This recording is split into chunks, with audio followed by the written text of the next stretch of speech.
Hello, everybody. This is Ben Kweller, and you're listening to the LSQ Podcast. Hey, it's Jenny LSQ. Thank you for pressing play. I actually don't want to say too much to set up the interview ahead in episode 123. I want to let it speak for itself. But I do want to mention that Ben Kweller, my guest, is one of my dearest and oldest friends. I've been a fan of his music and a friend of his for something like 25 years now. So it was amazing to get to meet up with BK in person here at my place in Los Angeles for a deep dive into his entire musical history. We also talk about his beautiful latest album, Cover the Mirrors, which came out on May 30th. May 30th is a significant date because it's also his son Dorian's birthday. Dorian passed away tragically in a freak car accident a couple of years ago when he was only 16. So Ben and I talk about how, although incomprehensibly devastating for the Kweller family and their community, that loss has also been inspiring for Ben in his music and in his life. Let's get into it. And here you are, in the flesh, BK. Cheers. Cheers, my friend, my old friend. Thank you for coming over. Oh, thank you for having me. I love your place. It's really nice to reconnect with you. Because, Liz and I left New York in 2008, I guess. Dorian was born in 2006. And then we moved away when he turned like 1 or 2. And I was trying to think about when we first met. I mean, it must have been at least 2001 or maybe 2002. Around there. Maybe. I mean, God, it could have been like the millennium. Yeah. Y2K. Yeah. Oh, lots of late nights, lots of backstages together, great memories. Lots of, then you had that Brooklyn place in Brooklyn. We'd have our talent shows and everybody would play or just, oh my God. Piano sing-alongs and shit like that. Man, it feels like a lifetime ago. I know, it really does. Life is wild. But the music just keeps going, doesn't it? It's like... Yeah. So now you're, as for folks who are hearing this, technically this is almost exactly 2 months before Cover the Mirrors comes out. Yes. Yeah. And you're here in LA and you're doing some stuff, you're doing some interviews, getting ready. Yep. How are you feeling about this phase of it and about the arrival of this album? It feels really good. It feels very different than my previous few albums, just because I think that I'm really on a mission with this one to actually put myself out there. And instead of just making an album, putting it out, whatever, which I kind of fell into that zone a little bit. This one is such an important album to me because it's just helping me, heal in a lot of ways. And so I'm really enjoying it. And also, it's nice that it's connecting with people, too. I mean, I was thinking about this the other day. Like, as an artist, I'd be happy just sitting on my bed writing songs. And if no one ever heard them, that's fun, But I realized that actually, I do want it to be received. It's something that, making the music for myself is only half of it for me, I think, that I've come to realize that. And so it's actually when there's someone on the other end of the line to receive the call. Yeah. That really is what closes the loop for me. I never realized that before. Maybe deep down I knew, I do love performing and that instant feedback of a concert and a rock show and people singing your songs back to you as a whole thing. But just as I've gotten older as an artist, I have realized that there is something to this communication that I share with my fans that I really need. I mean, my perception, I guess, a little bit in the recent previous albums to this one, because obviously you started your own record company, and that, you were feeling entrepreneurial and you were feeling I could do this shit myself, and also I could write bigger sounding songs. I could find some new audience for myself that are not BK fans from the past. Yeah. And why not try for that, go for it, as part of what was like a motivation in the mix, so it wouldn't be just like making another album or just accepting some kind of a plateau in your career or whatever. Yes. And then, of course, this album, it's completely a different situation in that, A, you could have, given the tragedy of your son, Dorian, passing away, you could have decided, I'm not doing it. I'm not. Oh, totally. I don't, and that would be a completely appropriate reaction. Like, just be like, fuck it, who cares?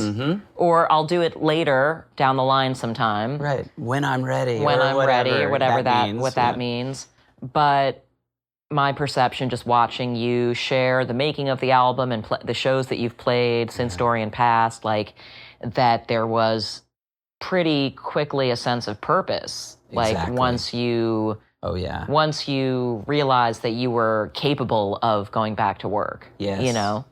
Tell me about how you kind of figured out a couple of years ago, like, you know, not long after Dorian passed, that you're like, actually, no, this, I need to do this. It's part of the journey. It's time already, it's time. Well, it was pretty rapid looking back, because Dorian, who was 16 at the time, was driving home. It was February, just a normal night coming home. He was going to be home on time. Freak car accident, and then he was gone. Poof. And so our world was just completely shattered, turned upside down. And so, you know, nothing seemed real, complete shock. You know, after maybe a week or two, certain real life things that are unavoidable just start to pop up. I mean, emails still come through. Your Google Calendar still has stuff on it. And the thing that was pressing on the reality side of my life was in March. Every year is South by Southwest, right there in Austin in my backyard. And Noise Co., my record label, we always do a party at Mohawk during South by. And so we had, like, you know, I was supposed to perform. Dorian was going to play his first concert as Zev. So for all of you listening out there, check out Zev, Z-E-V, that's Dorian's music. So we had this show, you know, a month after Dorian died. And so, of course, my first reaction was like, well, fuck this. Like, there's no way I'm playing. But then I thought about the other artists who, some of them, that was like, you know, to play South by Southwest as an up-and-coming artist is a big deal. And it's like, they're looking forward to it. So there were like all these people's, all their lives were like on the line. And so I was like, I can't cancel it for, you know, on them. So we decided to carry on with the concert, and we turned it into the Zev Memorial show. And then I decided that I would perform, and we ended up performing one of my favorite songs of his called How I Am. And that was the beginning of the healing through music for me, because and it was really emotional, Jenny, like being on stage, like he was there, like full on with me, singing with me. Yeah. I mean, that's the other thing. Like, I've always been a very spiritual person, and, you know, I feel vibes and see signs and things, and that's part in our artistic thing, I'm sure. But after this, it completely cracked me open, and I feel like I really understand the whole concept of God and all of that a lot more than I ever did, you know, and I kind of even blew it off a little bit at times in my life, you know. But yeah, so that was the beginning. And then maybe 2 or 3 weeks after that, I got a call from Ed Sheeran, who I had become friends with for a few years. Ed knew Dorian. Ed had been to our property in Dripping Springs, Texas. So he really knew Dorian, and they had a really cool connection.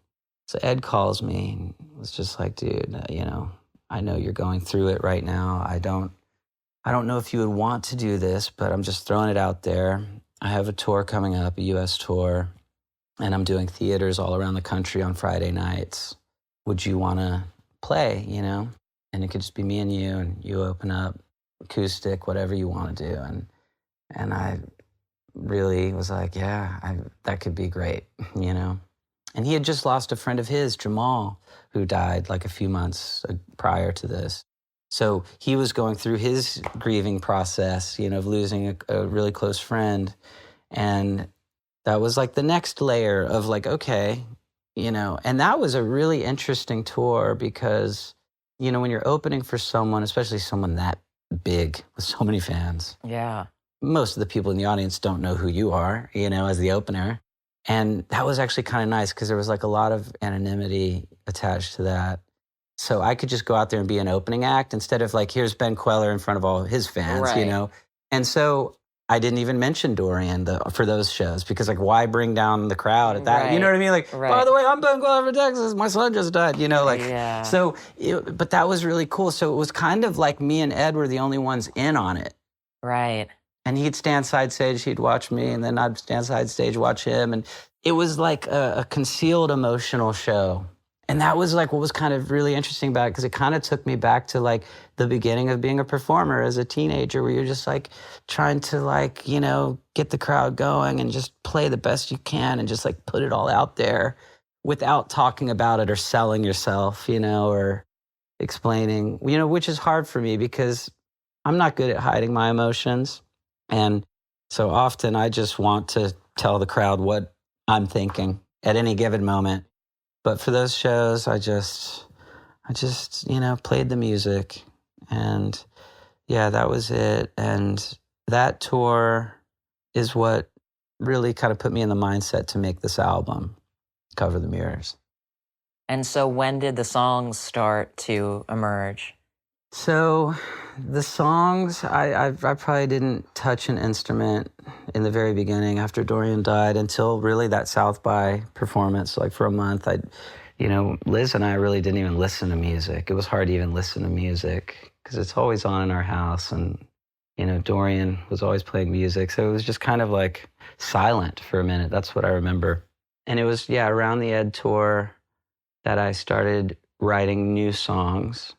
But I always sort of have a little box of songs sitting there, you know? So some of them on this album actually were started, maybe one or two actually almost finished before Dorian died, which is also a really weird thing because sometimes these songs, like, you write them and you don't really know what they're about, and they almost like tell the future. It's really weird. Like some of these lyrics, like the song Depression, I wrote before Dorian died.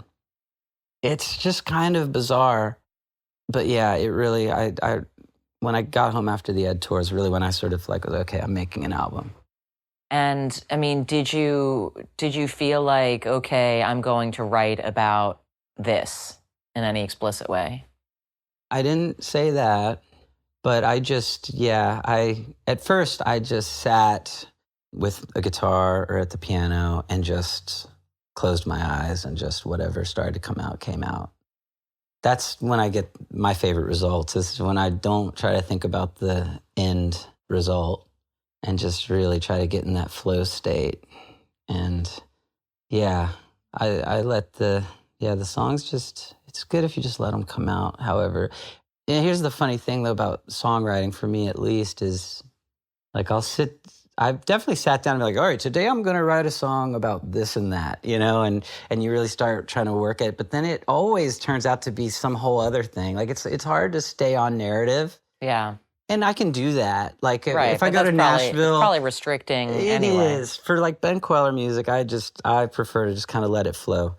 I love the act of songwriting and the challenge. And so like I go to Nashville sometimes and I'll do co-writes in the country world. And I love that. Like that's a fun, you know, challenge. But yeah, for my stuff, I don't have the best results when I'm trying to force a narrative. Did you feel a little more reflective of kind of your early days of being an artist and writing songs because of the fact that you were thinking about and even incorporating pieces of music that Dorian had written? Obviously, he was a teenager and he was still early in his own creative journey. And that must have been already kind of inspiring to watch him in that phase, but then to flash back on like Baby BK. Oh, dude. that's kind of might be the whole thing about like what I'm doing right now is this parallel that he and I were living, because I would hear him in his bedroom singing, making beats on FL Studio on his computer, and then like playing guitar. And he really found his voice like a year prior, you know, and so that last year was so amazing because when he started singing, it was just a whole other level. But yeah, I would just be doing my normal life shit, you know, around the house or whatever, and hear him. And I would tell Liz, like, God, it's just like me. Like, this was my life at 15. And God, like when you just didn't have to worry about anything but just making music, like what a privilege, you know?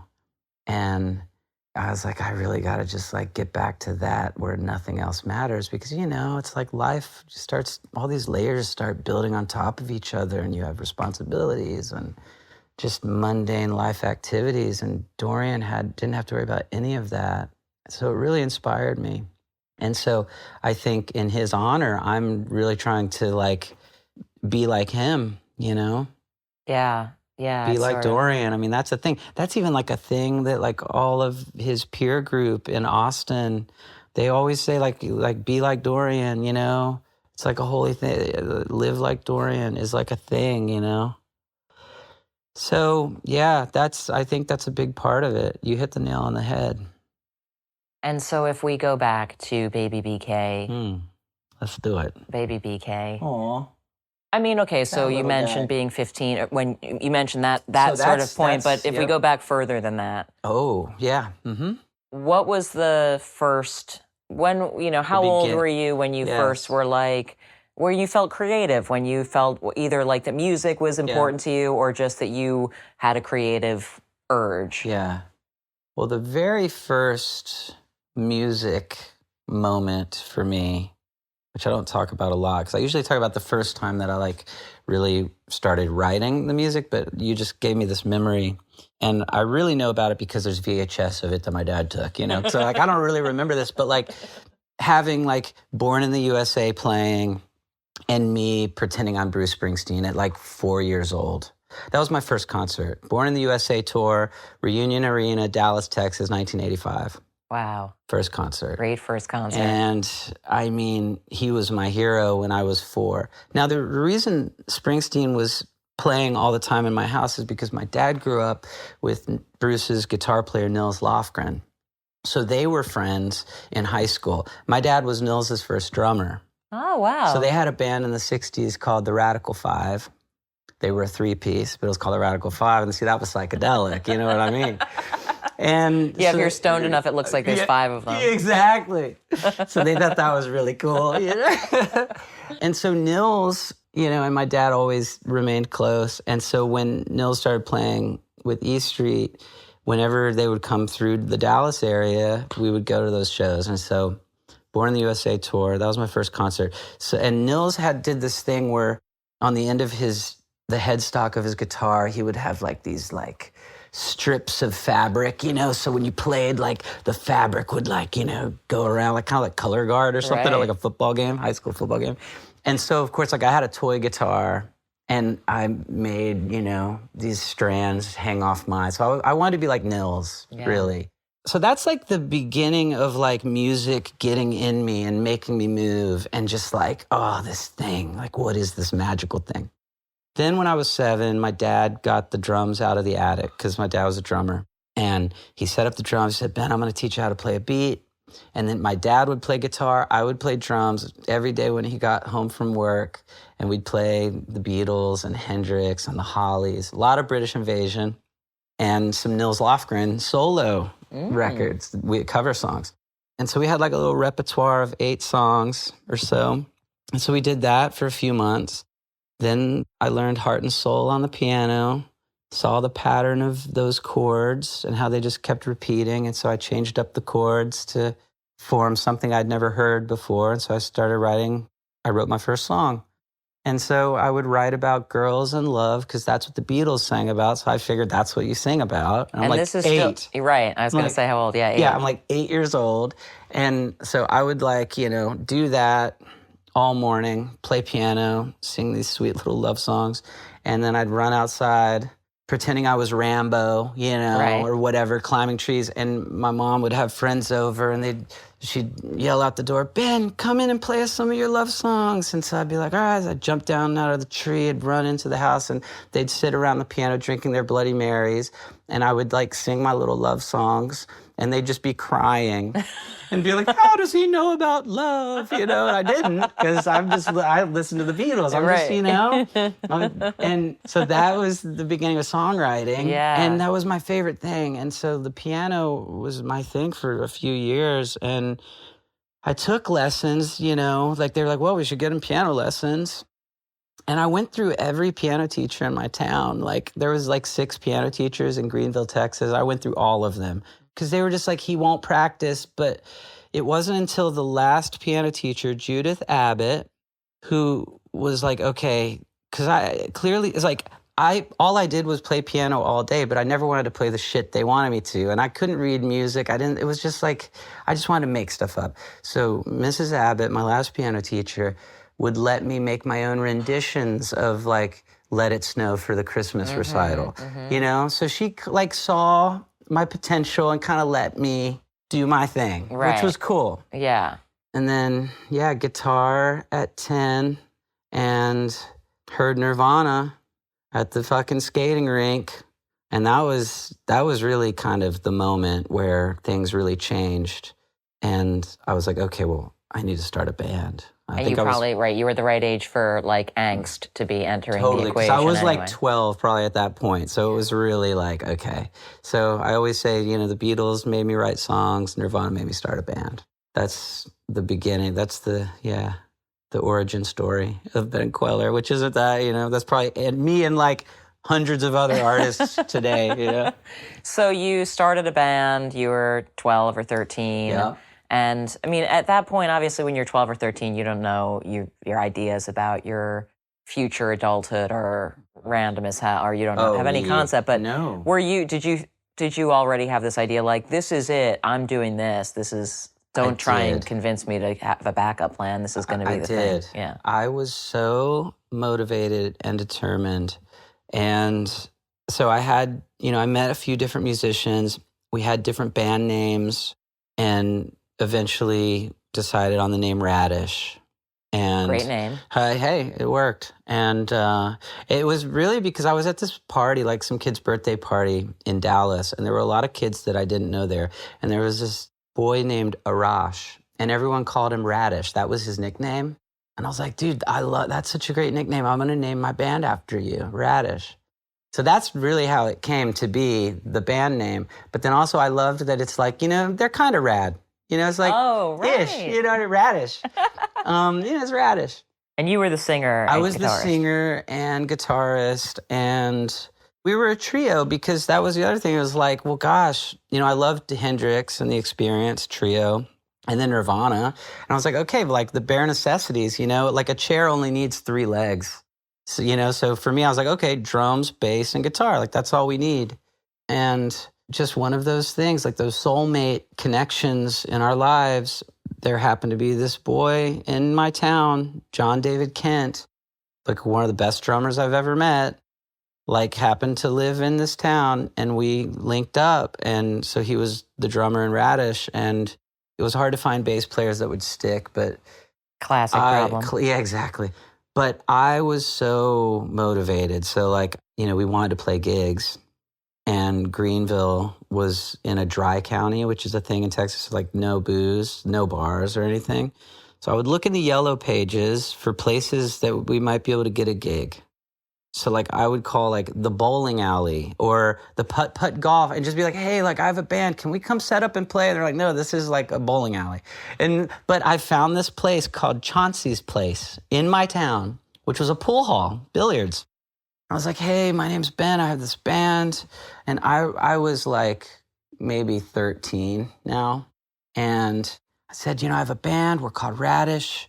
And he said, are you guys any good? And I said, oh, yes, sir. We're really good, like on the phone. And he's like, oh, really? And I said, yeah, and I can play you a song like right now over the phone. And he was like, really? He kind of laughed because, he's like, who is this kid? He was really sweet, like humoring me. And I'm like, he's like, all right, play me a song right now. So I like go grab my guitar, like classic, 90s, like the phone's between my neck, shoulder, and my head.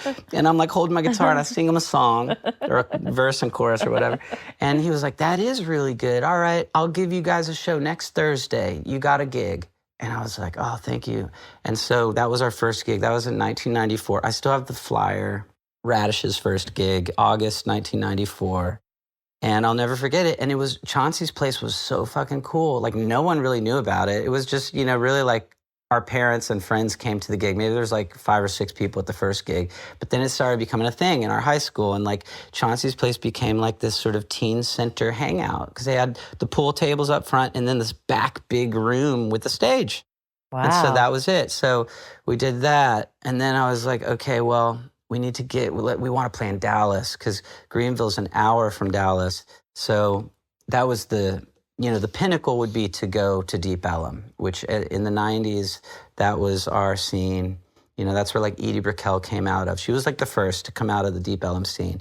But then when Radish finally went to Dallas, it was even crazier because we had like the Toadies starting out and Tripping Daisy and UFOFU, one of my favorites, and this band Centromatic. And like, so it was a thing. And it was hard to get a gig in Deep Ellum, but we finally got one at a club called Club Dada, and they gave us a gig, and I must have been 14 now. And so it was like, sit on the curb, wait till they call your name, and then I could get on stage, play the gig, and leave immediately, like it was one of those just underage situations. And that's the live thing. That's when it all started, Deep Ellum. And how were you getting, somebody drove you, or how did you? Yeah, oh, totally, yeah. I would roll with my parents. They'd drive. They were always so supportive. Yeah. And did it sound like Nirvana? It was grunge music. We were, definitely grunge music. Yeah. But a little more, you could hear my sweetness deep down. You might you could listen back and hear what might have been to come, in the following years. But definitely I was trying to sound angsty. And were you going to shows to see, were you into going to concerts? And So once I got my driver's license at 16, it was game over. I would go to Dallas every Friday and Saturday and just make the 1-hour drive back and forth to see bands. And at that point, Radish had already been playing in the Deep Ellum scene for about a year. So all the door people knew me. Right. They'd X my hands and let me in. It was like, So what were you going to see? What were some of the memorable, man. national, artists? Yeah. Well, I would say the one that sticks out the most, where I was just like right up front, was Weezer Pinkerton tour. I loved Weezer. Those first 2 albums killed me. When that shit came out, it was just one of those moments where I'm like, this is really like, okay, Rivers wins. Because it was the ultimate mixture of like a Nirvana and Beatles thing. Yeah, for sure. No, it was like Beach Boys with a fuzz box. Like, okay, dude, you win. And the songs are just so good. Like the melodies, the lyrics, everything. So Pinkerton, they came through, went to that show, was right on the barricade. There was a photo pit between the barricade and the stage. And before they started playing, people were just getting rowdy, and the barricade's going back and forth, and then finally it just collapses, and it's like a fucking trample situation. I get up, and then now I'm literally my chin's on the front of the stage. And so when they came out, Matt Sharp, the bass player, he was just standing right above me. I'm just looking up with my chin and my elbows against the stage. And it was such a good show. And I remember I wrote a fan letter to Rivers Cuomo maybe a month prior. And so after the gig, I totally did the thing. I went to the tour bus and kind of stood there for way too long for someone to finally come out, And Brian Bell actually came out, and that's when I met Brian Bell for the first time. And we talked for a while. He was like really sweet to me. And I actually ran into him a few months ago, and we were talking about that moment because he still remembers it to this day of like young Ben Kweller, like I'm sure you were cute being as at hell. the bus, you know, and like, and then eventually Rivers came out walking, you know, because they were just trying to like get back on the bus and go to sleep. But of course, there it really wasn't many people. I think I might have been like the only person still waiting. And Rivers walks out and we're talking. He was very sweet. And I said, I sent you a letter, you know, I don't know if you got it or not. And he said, well, did you send it to my address with my name on it? And I said, yeah. And he said, well, then I got it. I'll just never forget that. I'm like, okay. We circled back, of course, like much later. It's wild, the Rivers connections. But yeah, that was a moment.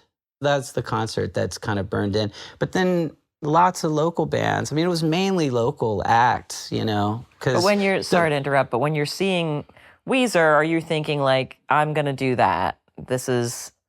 Yeah, I'm going to be these guys. For sure. Yeah. I was thinking, you know, I didn't want to be them, but I wanted to be doing what they're doing. Right, exactly. Yeah, That's what I mean. exactly. Where you're just like, okay, this is the if life. if I stick with it, I could play a venue like this. I could be the one, I could have a bus. I could do the whole thing. Totally. Yeah. That was the goal. Yeah. That was the job description, you know. That was the thing. It's crazy to think, as you're saying this, I'm thinking about the fact that, as we were talking about at the very beginning, like, we met not that long after that. When you think about how long we've known each other now, like, we met 4 or 5 years later. So much happened in 4 years. So what? Tell me about, how the heck did you get from... Holy shit. That's a crazy short period of time. I know. And looking back, I don't know how I fit in all this in 4 years.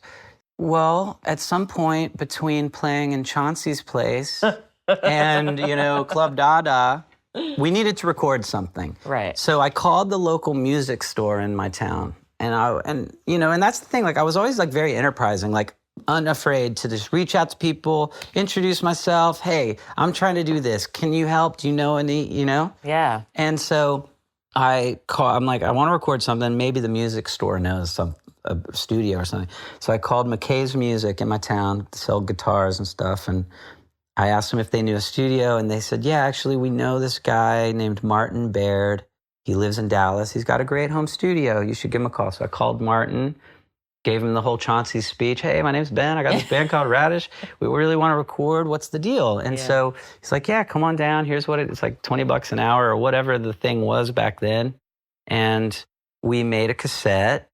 And that was the first time we recorded. And then we saved up some money after the cassette because now CD duplication became attainable for the regular folk. And so we made, you know, like a few hundred CDs and that album was called Dizzy.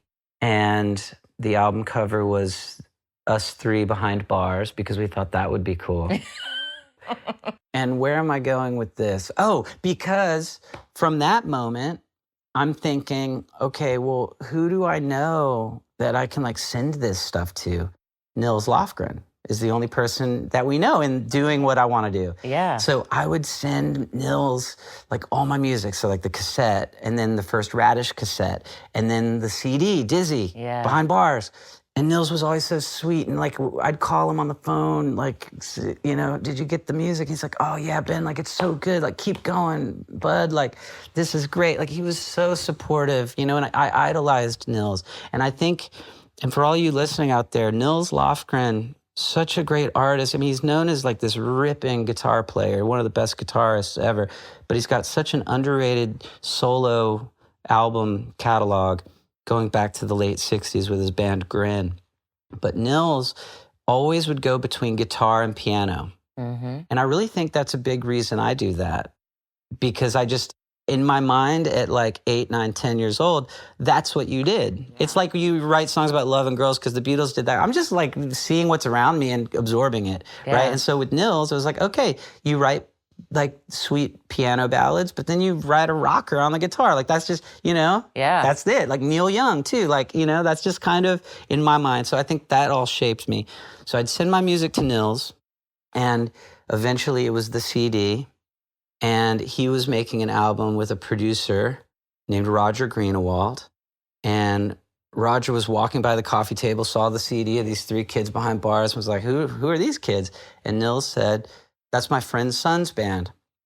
And Roger listened to it and really loved it and called my house. And so my mom was like, hey, there's someone on the phone for you, Roger. And so I picked up and he said, hey, Ben, this is Roger Greenwald. I'm a producer from New York. I'm working with Nils Lofgren, and I love your band. I want to record a 3-song demo with you. We're going to shop it around to record companies and try to get a record deal and blah, blah, blah, blah, blah. And I'm just like, so I was 14. Wow. And I said to myself, I'm like, well, I don't know what the fuck you just said or what any of that means. But it sounds like I might not have to go to school, which would be great. So sign me up for this. Yeah. Whatever this is shopping around, like, to get, And so I'm like, what is all this you're saying? So he comes to Greenville and sets us, the 3 of us up in the living room where we would rehearse. And he said, all right, I'm taking you guys to art school. That's what he called it. And first time we ever played with metronome, what we also call a click track, and just schooled us in how you make rock records. Yeah. So he was my first, probably, biggest mentor in my life, in my career, was Roger Greenwald. And so it was like 3 new songs, because he was like, we need 3 new songs. So we need 3 songs. It's going to be a 3-song cassette. You send it around. He knew an attorney, a great entertainment attorney, Jonathan Ehrlich, who we loved. And he rehearsed the shit out of us. I mean, we were fucking tight with these 3. All we played was 3 songs over and over again and molding them, and every bass drum and bass guitar note locked, and, the vocal delivery. Like, I mean, it was so nuanced and fucking, it was like goddamn, Back in Black level, Mutt Lange precision.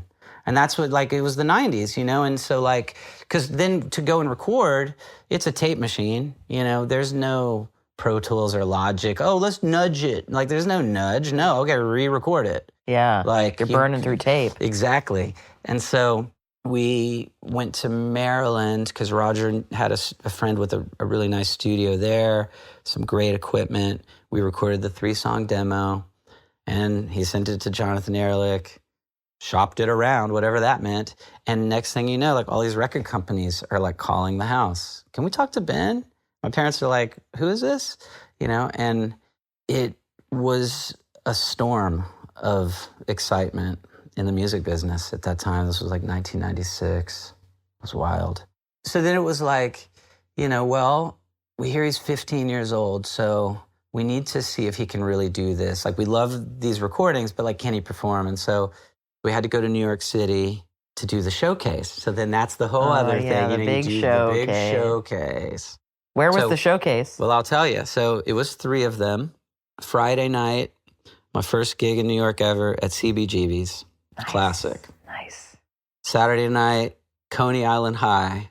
Oh, yeah. Remember Coney that? Island High. a Jesse Mullen venue, wasn't it? Wasn't that one of his first? Oh, maybe. One of his first venues on St. Mark's Place. Yeah, Coney Island High.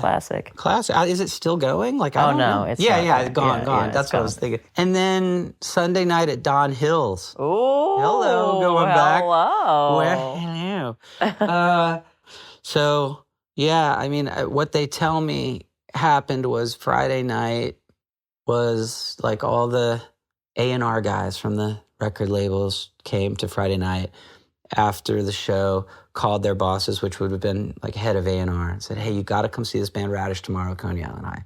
Then the head of A&Rs would come Saturday night, and after that called the presidents and was like, you have to come.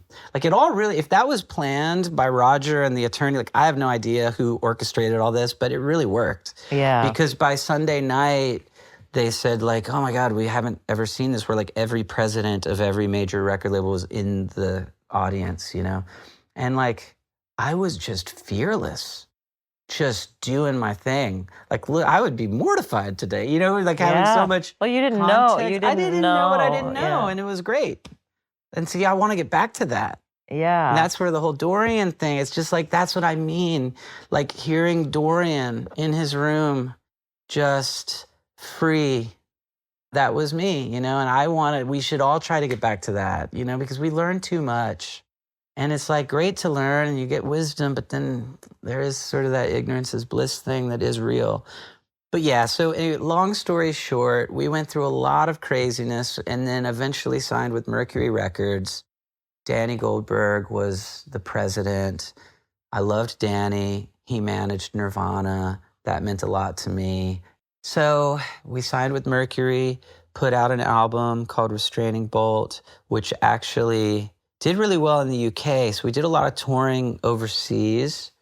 And this is still you're like 17 now or something? So no, not even. This is all 15, 16. And so you really didn't have to go to school? So the reality part of it was I was a freshman in high school, finished 9th grade at Greenville High.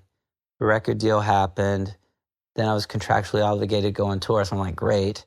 And so I took my GED, good enough diploma. I don't know what that means. And went on tour. And so then it was like, okay, well, we call Nils because we're like, all right, well, my dad was like, Nils, like, what do we do? Ben's now going on tour. And my dad's like, well, I got to work because my dad's a doctor and he's got a life. And my sisters are still in school and my mom, trying to manage everything at home. So I had to go on tour. And so who's going to go and sort of chaperone? And Nils said, oh, my guitar tech is great. His name's Michael Matuzak. We call him Tuz. And he can go and tour manage the boys. And he'll like be their bodyguard and chaperone. And so new mentor shows up in my life and teaches me the code of the road. And so now I learn a whole other set of skills about doing music professionally, which is like road life and how that all works. And so we go on tour and really kind of never look back. Eventually, the Radish album didn't live up to expectations, and so, but in hindsight, again, like all of this stuff is meant to be, it's like I've always felt really blessed to have the Radish experience because going into my solo career, which we're about to get to, is I felt way more equipped to like handle what I was getting myself into as Ben Kweller. So I'll get to there in a sec, but essentially the Radish album kind of flopped. We go in to make our second album, and now at this point, I am 17, and I'm really spreading my wings as an artist at this point. My songs were just getting more creative, and man, I was just getting hit by so many musical ideas that I hadn't experimented with before. I was embracing the piano, which I never did in Radish, but for the second Radish album, I was. This album was called Discount Fireworks. 18 songs, double album, like so indulgent, And we recorded it at Muscle Shoals in Alabama. So it was like a whole excursion. We were there for maybe a month or two. And we delivered the album to Mercury. They didn't understand it at all. Oh, by the way, there's a corporate merger happening as well. So, Mercury Records is now going to be known as Island Def Jam Music Group. So, been nice knowing you. Oh, Danny's gone. Oh, no, what's our A&R? Like classic, this would happen all the time. So many bands fell to this where like you get signed by someone who loves you and then they're not around, a year later. The label, the consolidation in that era was just it was pretty big. Brutal. So then, still having bass player problems, never finding the right bass player, the producer of Discount Fireworks, which by the way never came out, but we're going to release it. That's a thing. Like the lost, unknown Radish album is going to come out. We don't have a date yet, but my God, I'm working amazing. on that, so that's exciting. What's cool about that album too is there's a few songs that ended up on my solo debut, Sha Sha. So there's like Radish versions of Wasted and Ready, and Harriet's got a song, and yeah. Wow, cool. So that's exciting. So we needed a bass player, and the producer said, I know this great bass player in Boston. His name's Josh Latanzi. And so me and John David, the drummer, we fly to Boston. We meet Josh. We jam in this rehearsal space. It was amazing. We're like, awesome. Do you want to be in the band? He's like, fuck yeah, let's go. So Josh joined Radish at the very end of Radish. And later that night, Josh was playing a gig with some band in Boston, and so we all go to the venue. Mama Ken was the venue, to be precise about it, which was Aerosmith's bar. And Josh is introducing us to all his friends. And one of those people is this girl named Liz, who is my wife. So that's when I meet Liz. Wow. In 1998. So I meet Liz. It was like we knew each other from another life. I mean, that night was crazy, just talking at that venue. And then there was a little after show party at Josh's place. It was like just total soulmate shit right Cosmic, there. yeah, cosmic shit. Wow. All the same music, all the same movies and books and just philosophies. Like, I mean, it was wild. And so we fell in love, and maybe a month or two later, I told my parents, I said, hey guys, I'm so in love with Liz. I think I'm going to move up to the East Coast because she was moving back to Connecticut from Boston. And I said, I'm going to move to Connecticut and live with Liz. I said, you know, all my friends are going to college. I'm not going to college. I really want to get close to New York, because I knew in my heart from an early age that like New York City always kind of called my name. I was always more East Coast drawn. So I moved up to Connecticut and lived on the farm with Liz that she grew up on. She grew up on a farm. And that's when I started writing like these really autobiographical songs. And in fact, like one of the first songs that I wrote was a song for her called Lizzie, which is to like Kweller fans is like a pretty classic song of mine. And it was written in this little house that she grew up in. And I'll never forget it. And that was the beginning of writing Sha Sha, which was my solo debut. So going into recording Sha Sha and waiting for it to come out, I mean, were you jaded yet at that point? No. Okay, good. Yeah, like I never really got jaded, you know? Like I just always had this optimistic determination. And so we eventually moved to New York City, and I would go into the offices of Island Def Jam Music Group, still hopeful that like they wanted to do something. So they told me that they didn't want to put out Discount Fireworks by Radish, but they did say, have you ever thought about making a solo record? And I was like, actually, yeah, you know, I've just started thinking about that. Like, and I'm writing these songs that are pretty cool. And I played the guy one or two, and he was like, yeah, this is really good. Let me talk to legal and see if we can do change the contract to a solo artist thing. And he was like, in the meantime, just like keep writing, keep demoing. And I was like, okay. And so a few weeks would go by and I'd keep writing and demoing. And then it got to the point where I realized like I was in this major label circle that another thing that would happen to artists back then is like, it became clear this was going nowhere, but just keep doing it. That's like, you know, the hamster in the wheel. Yeah, they're like, we're not going to let you go, but we don't really want anything. Exactly. So just, you know, keep songwriting and keep, you know, work with this producer, work with this. And so I got to the point where I had songs and I'm like, no, like I'm really ready to make this album. So I got like a little recorder set up at my apartment in Cobble Hill. We were living on Smith Street. And I started recording these songs and I made a CD. I looked around the room and realized I didn't have a band. So I was like, okay, I guess I'll be Ben Kweller. So I made this CD and I called it Freak Out. It's Ben Kweller.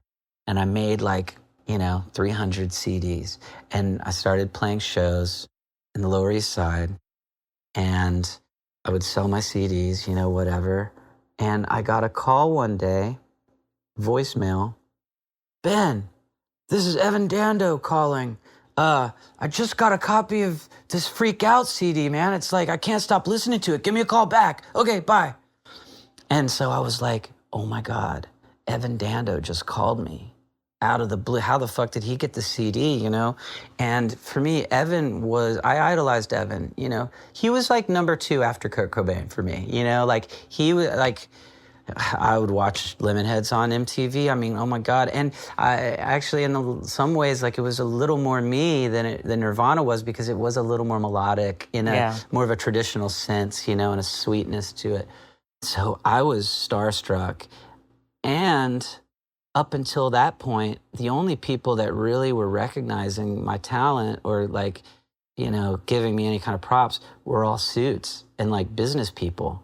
So this was really the first time that like an artist that I revered recognized me back, you know? Yeah. And so that was a serious turning point. If we were doing this on like a timeline, you know, that the Evan Dando call was it for me. Nothing else after that could have mattered. So I call him back and he's like, hey, so do you want to go on tour? And I was like, yeah, I'd fucking love to go on tour. And he's like, great, I'm flying into Hartford tomorrow. Pick me up at the airport at 12 o'clock. And I was like, okay. So I drove my gray Volvo with my acoustic guitar in the trunk up to Bradley International Airport, wait for him. He comes out, we hug, he hops in the Volvo. Now we got 2 acoustics in the trunk.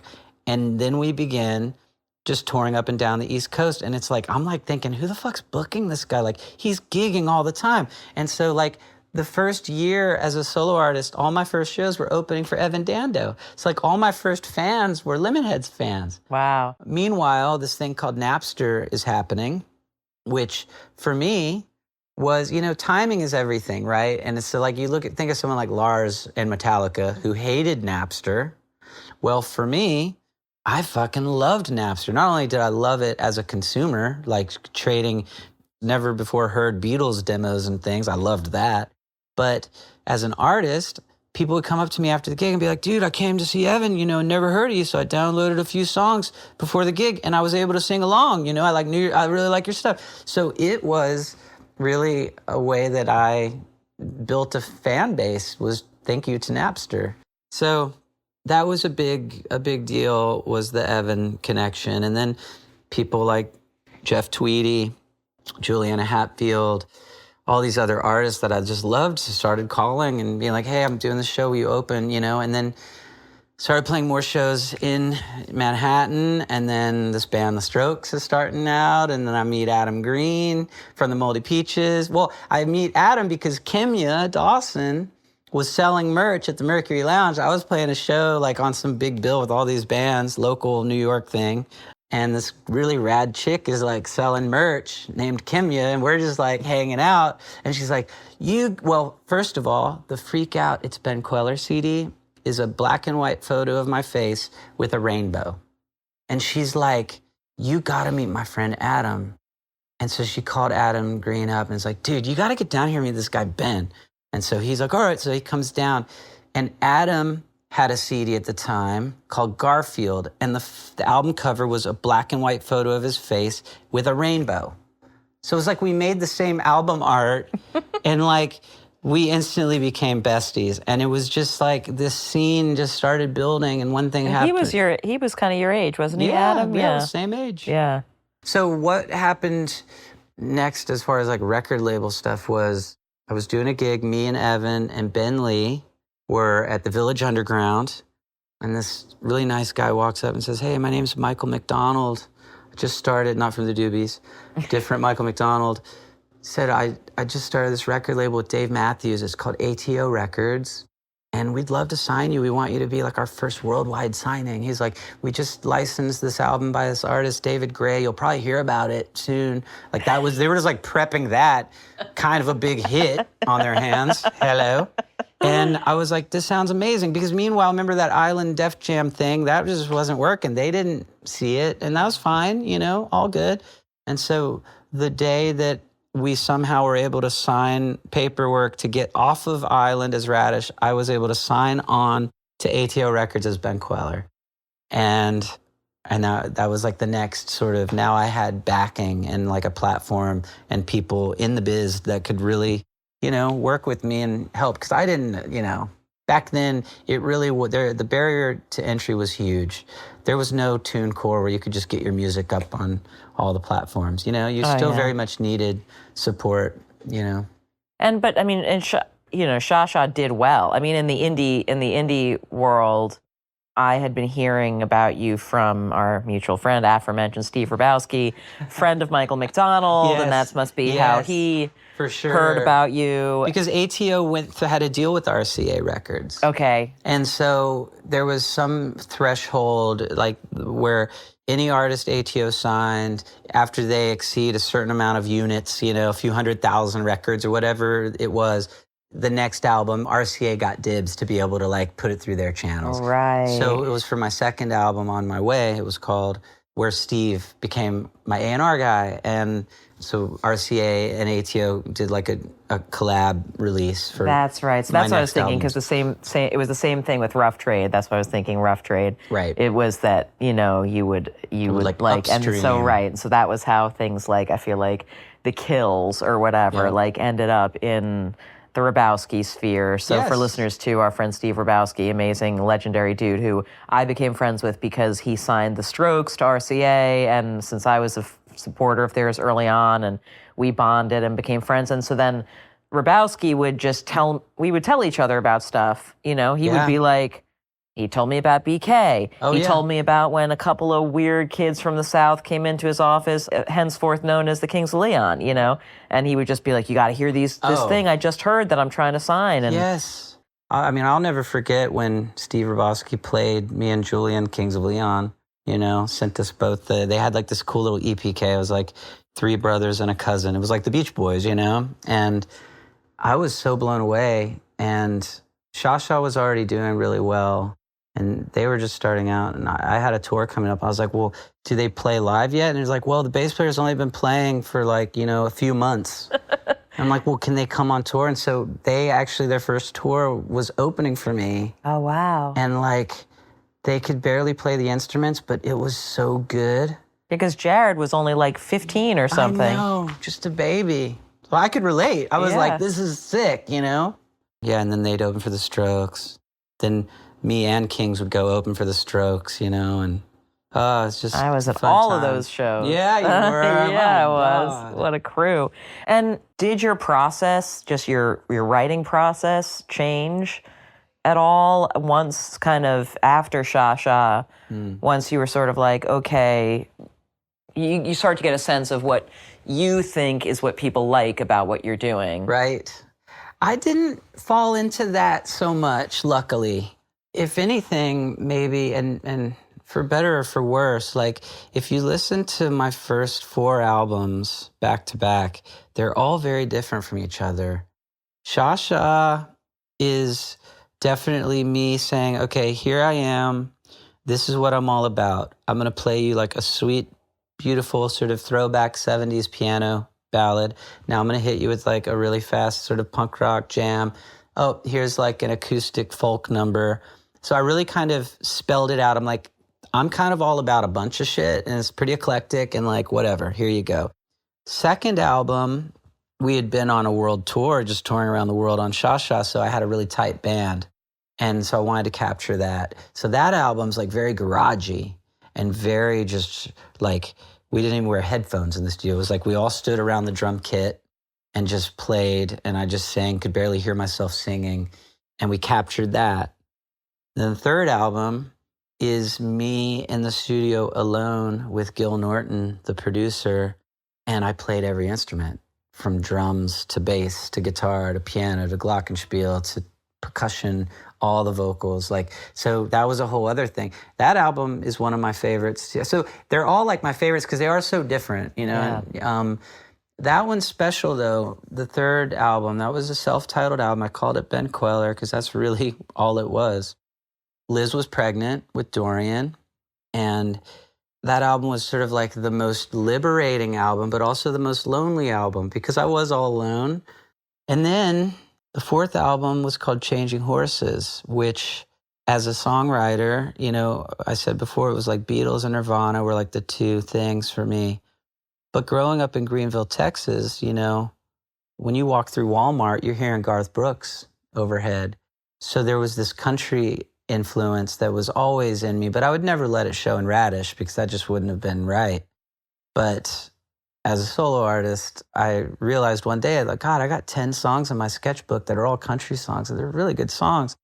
I should do this. And so at that time, the band Spoon had just started. Jim, the drummer, just opened a studio in Austin, Texas called Public Hi-Fi. And he's like, dude, come down here and record. And I was like, that sounds good, because I'm not going to make a country. I did my first 3 albums in New York City. I'm not going to do a country album there. So we went down to Austin. Dorian was already born at this point. We rented a house in South Austin, made Changing Horses, which is a really special album to me, and went back to Brooklyn. And like a week later, Liz was like, man, life was really good down there in Austin. Like, maybe we should think about moving. And I was like, really? Because I never thought I'd get her to Texas. She was a Connecticut girl, you know? Like we were so New York, but I'm a Texas boy, you know? Yeah. And so I was like, all right, let's, then we migrated down to Austin. And boy, I'll tell you, pulling into the driveway, that was a big deal because, like, no more street parking, street cleaning, Tuesday, Thursday, what time? 7 a.m. to whatever. Oh, alternate side. I just pulled into that driveway and I was like, oh, wow. So it felt like a huge upgrade, you know. I always loved New York, and it was a tiny house in Austin. It wasn't like, you know, but for us, it was like, wow, this is crazy. We have a yard. Yeah. So. I mean, but you referred to the sketchbook where the songs live. Tell me more about that. That's an ongoing thing. Right. That is, that's just a way that I've always sort of made buckets of songs in, you know, and I guess like for Changing Horses, like I had like a little list, like country songs album. And as I would write one, I'd put it in that bucket, or like piano ballad there, you know, weird like noise pop thing here. So I would just kind of organize them by vibe. Now I actually do, this sounds super like corny, but I straight up love me some Google Docs. So like I put all my lyrics in Google Docs, and if I'm co-writing with another artist or songwriter, I'll open up a Google Doc and share it so we can both type and like kind of collab in real time. It's really fun. I like it. Yeah. Would you say that parenthood changed your music at all? Becoming a dad? I don't think it changed it, like the actual music. And really, like, it almost just sort of fulfilled everything that I had hoped for prior to having kids. Because, like, if you listen to my music pre-kids, like, I've always been, like, such a sentimental writer. And, like, I always wanted to be a dad. And I've always been a hopeless romantic. And, you know, so, like, that kind of it just kind of came true, luckily, all of those things. But what did change is that, you know, now I'm living for some other people now, you know, these children. And also you got to pay the bills. So your career becomes an actual job. And like, so it's like juggling that stuff. And so what really started happening is not that the music changed, it's just that like the frequency with which I could create the music lessened. And that's a drag, you know, but it's not, because I had all this great time parenting Dorian and then Judah, you know. And so, again, man, I'm just flowing with like everything's like meant to be, you know. That's really where I'm at. And I'm in like this gratitude level of like, I'm grateful for everything I have, even in the darkest, the worstest shit that I've experienced and been through. I can find things to be. It could always be worse, you know, is kind of what it is. So you just gotta have gratitude. But now I'm going full on music, like, you know, it's almost like it's Sha Sha and On My Way era again. Who would have thunk, you know? Well, it seems like also you really found like a great band, you know? Yes. These guys you've got. I love my band. They're so good. And how did Chris Mintz-Plasse end up? I interviewed him. Okay. I interviewed him around McLovin time for something for Rolling Stone that was just like, you know, the hot issue. He was something. I love him. I mean, he was still just like so young then. How did he end up in your band? I'll tell you. So Chris and Ryan Dean, the drummer, they had a great band called Main Man. And pre-COVID, I had a tour, and Main Man was the support act on the tour. And I remember someone on my team was like, hey, like, heads up. So that band Main Man, their bass player is like this really famous actor. And I'm like, okay, well, whatever. And they're like, no, like, he's like McLovin. And I'm like, what do you mean? Like, you know, Superbad? Like, haven't you seen that movie? And I'm like, no, I haven't seen it. Like, I'm so lame. Like, I know no cultural references. Kind of cool with it, you know, whatever. Yeah. But I was like, okay, whatever. No big deal. Well, they show up and I'm like, oh my God, like everywhere we go, this guy, everyone's like, McLovin. Like, it was like, I'm like, okay, he is so famous. This is crazy. And I loved that band, and we all just became close friends. right kind of in the middle of COVID, I put out this album called Circuit Boredom, which I really like, but it's a COVID era album. No one heard it, whatever. But it's got some good songs. Check out American Cigarettes and Stars for all you listeners out there. And I had a tour post-COVID. And so, but I didn't have a band, you know? And I was thinking of those guys because they're such a great rhythm section. They're like best friends. They both live here in LA. So they're always hanging out. They're always jamming together. And so I called up Chris and Ryan. I'm like, hey, I'm doing this tour. Do you want to come and like be like the rhythm section? And they're like, fuck yeah, dude, let's go. So that's when it all started, maybe like 3 or 4 years ago. And we've been together ever since. And you're working, I know, so on Cover the Mirrors, for listeners, there's some guest appearances, some amazing artists who guest on the album. Waxahachie and Flaming Lips and sweet MJ Lenderman, up-and-coming young, great young artist. And Jason Schwartzman, your buddy Jason Schwartzman's Coconut Records. Yeah.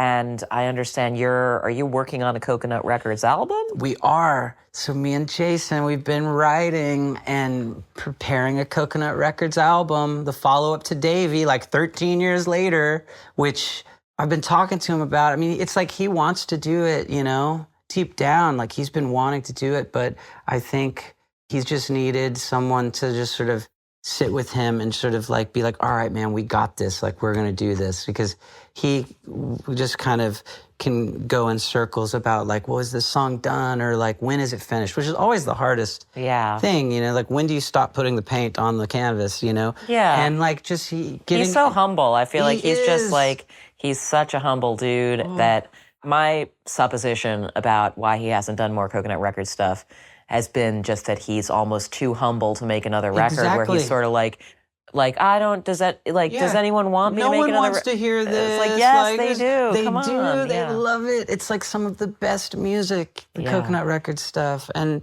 so, I'm so happy. So we've been just like, he's been coming down to the ranch in Texas, and I've been coming here, and we're just, we have a good little collection of songs going. And so we'll see. Hopefully that's like a 2026 thing.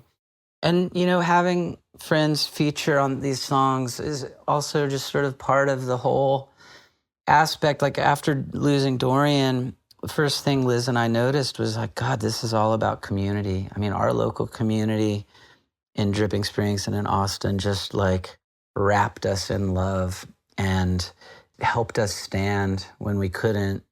And so with this album, you know, I just was like, God, this is what it's all about. And so I just started reaching out to some of these friends like, hey, would you like to sing on this or play on this, you know? And it's also like one of the coolest things about the making of this album for me that's very different is Liz and Judah, like I call them my executive producers on this one because they would come in at night, you know, and we'd play on back stuff. And Judah's got such a good ear. Like he's like head of A&R over there, like be like, Dad, like that sucks, dude. Like you guys need to slow that tempo down or like whatever, like change, you know. And I was just loving submitting to their input, which is something I never really have done with anybody, you know, like even hard to kind of sometimes work with other producers, you know, because I've always had such a vision of how I wanted it to be. And after you lose someone like Dorian, you know, I just realized we're in control of very little. So I'm actually going to let this album be about some other people and let them put a spin on it. And so, you know, Chris and Ryan, my band, you know, like just everyone had input, like everyone involved really made Cover the Mirrors, which is so special to me. Like, that's what it's all about. I think that's a good place for us to wrap up. Wow. That was so good. So fun to talk to you. Thank you for having me. Yeah, I definitely started crying immediately after that, but I made it through the interview with my tears still in my eyeballs. Ben is going to be out on tour starting in late June. You can get tickets for his shows at benkweller.com. And thanks again to BK. I love you, man. Thanks for doing that. And thank you again for listening to the LSQ podcast. You can find all of the other episodes at jennylsq.com and on podcast platforms. And you can reach me either via email, lsqpod@gmail.com, or on Blue Sky or Instagram. I'm at JennyLSQ. I'll talk to you next time.